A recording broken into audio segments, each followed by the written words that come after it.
இந்த படம் வந்து இப்போ நம்ம ட்ரெய்லர் பார்த்துருப்போம். அதை தாண்டி ஆக்சுவலாக ஒரு ஸ்ட்ராங் சோஷியல் மெசேஜ் இருக்குங்க. டைரக்டர் வந்து ஒன்று சொல்ல ட்ரை பண்ணியிருக்காரு. அது ரொம்ப ஸ்ட்ராங்காக இருக்கும்னு நினைக்கிறேன். இந்த டைமுக்கு தேவையான ஒரு விஷயமா இருக்கும். அண்ட் இது ரிலேட்டபிளாக இருக்குமா? ஆனால் ரிலேட்டபிளாக இருக்கும். யாருக்கெல்லாம் அப்படின்னு கேட்டிங்கன்னா, இன்னொருத்தங்களை சந்தோஷப்படுத்தி வச்சு அதுலேருந்து சந்தோஷப்படுற எல்லாருக்குமே இது ரிலேட்டபிளாக இருக்கும் இந்த படம்.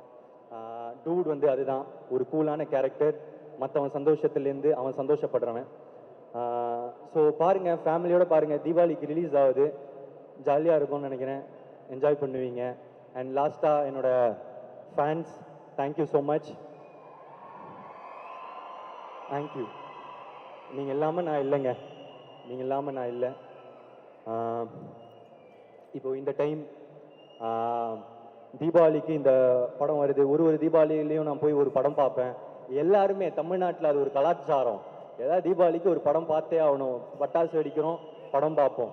இந்த வருஷம் நீங்கள் உங்களோட நான் இந்த தீபாவளியை கொண்டாடுறேன்னு நினைக்கும் போது எனக்கு சந்தோஷமாக இருக்குது. உங்கள் குடும்பத்தில் ஒருத்தனான மாதிரி எனக்கு ஃபீலிங்காக இருக்குது.